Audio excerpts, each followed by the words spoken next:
तो sleeping master की इस एपिसोड की शुरुआत वहीं से होती है जहां अपने जंग ने गार्ड किंग के जरिए सेकेंड यंग मास्टर को फंसा दिया।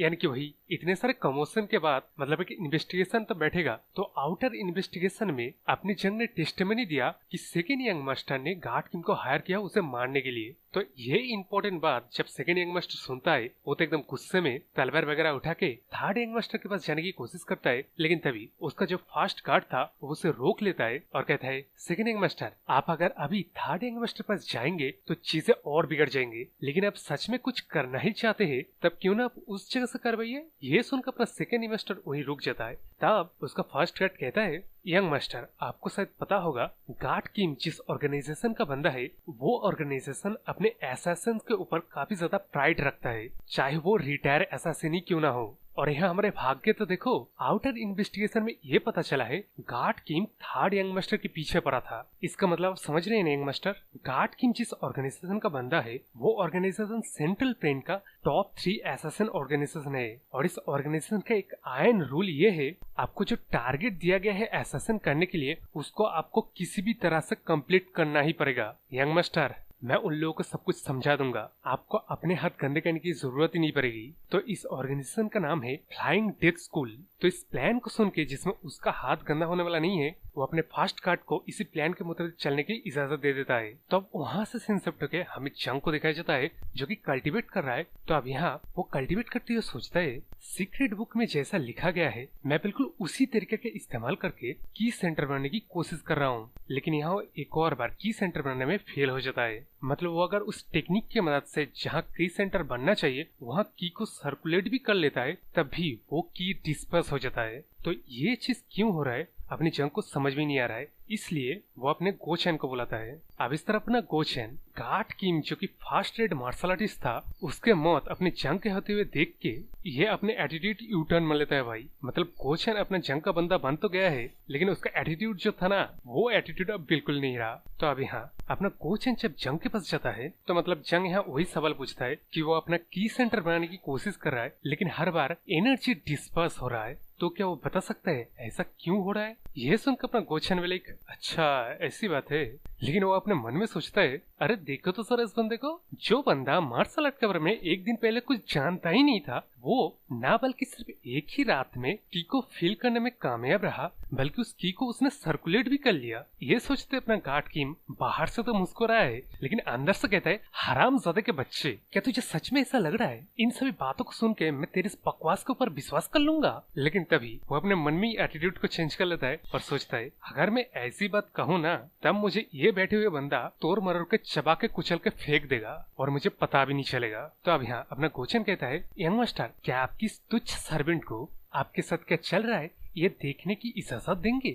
ये सुनकर अपना गोचैन कहता है चेक करना कैसे। तो अब यहाँ अपना गोचैन कहता है यंग मास्टर, आपको शायद पता नहीं है लेकिन मैं मेरी इस तुच्छ एबिलिटी के साथ आपके शरीर में मेरे ट्रू की को फ्लो करवा के चेक कर सकता हूँ कि आपके की डिस्पर्स क्यों हो रहा है। तो यहाँ बोला नहीं यारो, अपना गोचैन एकदम यूटर्न मान लेता है। उसका एटीट्यूड देख रहे हो, इस तरफ यंग मास्टर आके बैठ जाइए। ये बोलते अपना गोचैन सोचता है हाय मेरी किस्मत, इस बंदे के मैं गुस्सा नहीं दिला सकता, लेकिन फिर भी ये है तो एक बच्चा जो कि प्रिटेंड करना चाहता है ये सब कुछ जानता है। मतलब यहाँ अपने गोचैन को विश्वास नहीं होता, उसने यानी कि अपने जंग ने सच्ची मुच्ची में एक ही रात में ना कि की को फील कर लिया बल्कि उसके सर्कुलेट करके एक की सेंटर बनाने की कई बार कोशिश भी कर चुका है। तो अब यहाँ अपना जंग और गोचैन पोजीशन लेके बैठ के यह अपना गोचैन कहता है यंग मास्टर, अभी आप मेरे ऊपर ध्यान न देके आप अपने की को कल्टीवेट कीजिए। यह सुनकर अपना जंग कल्टीवेट करना शुरू कर देता है जिसकी वजह से अपने गोचैन का पता चल जाता है अपना जंग ना बल्कि सच्ची मुच्ची में कल्टीवेट कर रहा है बल्कि उसके किसी भी मेरिडियन में कोई वेस्ट मैटर नहीं है, यानी कि अपने जंग के एक भी मेरिडियन ब्लॉक नहीं है। ये चीज अपने आप में नामुमकिन है क्योंकि अपने गोचैन के नॉलेज के मुताबिक एक मास्टर जो कि इनर बॉडी टेक्निक के प्रोफाउंड लेवल पे है, जो कि मतलब हर एक दिन अपने एक्यूप्रेशर को कॉन्सेंट्रेट किया है, उस बंदे के हर एक मेरिडियन और अपने जंग के मेरिडियन को कंपेयर किया जाए तब इन दोनों के मेरिडियन के लेवल सेम होंगे। तो यहाँ गोचैन आगे सोचता है इसका मतलब तो एक ही है, अपना जंग one of a kind genius है। अरे गोचैन मेरे भाई तेरे को पता नहीं है, ये बंदा द गोट है, द चैट है, सर्वशक्तिमान स्लीपिंग मॉन्स्टर है। तो अब यहाँ अपने गोचैन जब अपने एनर्जी को जंग के शरीर के और अंदर तक फ्लो करवाता है तब उसे महसूस होता है ये ब्लैक सा कोल्ड ऑमिनस फ्राइटनिंग एनर्जी को। तो यहाँ गोचैन की एनर्जी उस एनर्जी के पास जाते ही उन दोनों का कल्टीवेशन टूट जाता है। इस चीज को देखकर अपना जंग कहता है एक और बार मेरा एनर्जी डिस्पर्स हो गया। लेकिन इस तरफ अपना गोचैन भी लाइक यंग मास्टर क्या आपने उस चीज को फील किया? इस बात को इग्नोर करके अपना जंग कहता है गोचैन मेरे को सही से बता, इस तरह अगर चलता रहे तो मैं क्या कल्टीवेट नहीं कर पाऊंगा? ये सुनकर अपना गोचैन कहता है हाँ यंग मास्टर, मैं तो वो किस तरह की एनर्जी ये तक बता नहीं पाऊंगा। ये सुनकर अपना जंग सोचता है तो सच्चे मुच्चे में वो चिलिंग एनर्जी ही प्रॉब्लम है। इसका मतलब क्या मुझे कल्टीवेशन के ऊपर गिव अप कर देना चाहिए? गिव अप के बारे में अपना जंग सोच ही रहा था तभी गोचैन कहता है ये अजीब बात है,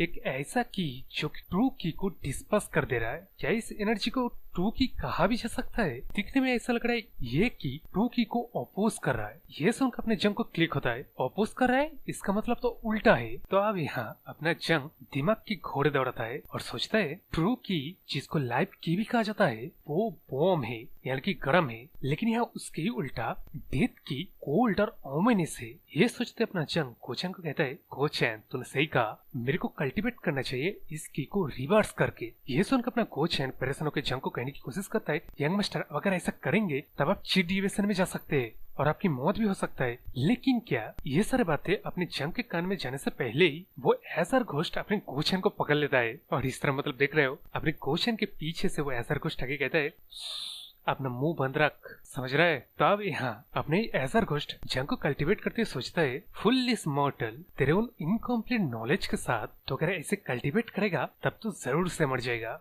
और हमारा ये जो फेमिलियर कांटेक्ट है जिसमें हम लोग तेरे को किसी भी तरह से मार नहीं सकते, लेकिन अगर तू अपनी फुल्लीनेस की वजह से मर जाए तभी कांटेक्ट किसी भी बाधा के बिना टूट जाएगा। ये सोचते अपने एजर घोस्ट कहता है टकले के बच्चे ऐसा लग रहा है हम दोनों इसके चंगुल से काफी जल्दी छूटने वाले हैं। ये कहते अपना एजर घोस्ट मन में सोचता है और मतलब सीन देख रहे हो अगर यहाँ अपना जंग मर जाए तो क्या होगा? वेल तो अपना एजर घोस्ट सोचता है फुल्ली मॉर्टल तो जब यहाँ मर के स्प्लिट होके बाहर आएगा ना तब मैं तेरे स्प्लिट को अपने हाथों से फाड़ के रख दूंगा। तो अब यहाँ से सीन शिफ्ट होके हमें दिखाया जाता है स्प्लिट पवेलियन से ये बंदा अपने लेडी सोक से मिलने आया है। इसका नाम है टावेस्ट मास्टर सो और सचमुच में इसका नाम सो है, मैंने कोई शॉर्टकट नहीं मारा है। तो अब इस बंदे को देख के अपना लेडी सोक मन में सोचता है जो की एक बंदी है। मतलब स्प्लिट पवेलियन में ये न्यूज पहुंचने के बाद कि उनका एक मेंबर मर गया है, उन लोगों ने एक ही बंदी को भेजा है जो कि इस बुड्ढे का लाश को भी यहाँ ले आया है। इसका क्या कोई सेंस बन रहा है? तो अब यहाँ जैसे कि उस बंदी ने अपनी लेडी सोक का माइंड पर के कहता है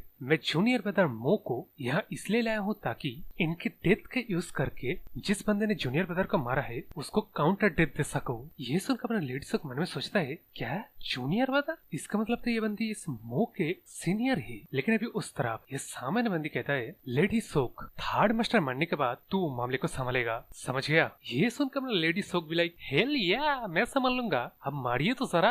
अब इस बात को सुनकर वो सामान्य लेडी अपने इस बुड्ढे के लाश के सामने जाके मंत्र वगैरह पढ़ते हुए एक कील उसके छाती में दे मारता है और इसी के साथ इसका मंत्र भी खत्म हो जाता है। तो ये मंत्र खत्म होने पे ही अपने बुड्ढे के शरीर हिलने लगता है और इसके मुंह से कई सारे हाथ निकलता है। इसका मतलब अपने बुड्ढा जिस तरह मरा था ना अपने उस इविल मंक के हाथों, बिल्कुल वही हाथ अपने जंग के पास जाता है जो कि यहाँ रिवर्स कल्टीवेट कर रहा है, जिसकी वजह से वो मतलब चीट डिविएशन में जा सकता है और उसका मौत भी हो सकता है, जिसके इंतजार अपना एजर घोस्ट और मंक भी कर रहा था। तो यार वो सच्ची मुच्ची में यहाँ चैप्टर खत्म हो जाता है। मेरे को यार जानना था इसके बाद क्या होगा मतलब, लेकिन यार क्या कहूँ। तो यार चैनल को सब्सक्राइब कर लो नोटिफिकेशन पाने के लिए, मतलब जब भी आएगा ये नया चैप्टर मैं आपको एक्सप्लेन कर दूंगा। इसी के साथ लाइक शेयर कमेंट तो जरूर करना, बल्कि तो बाय।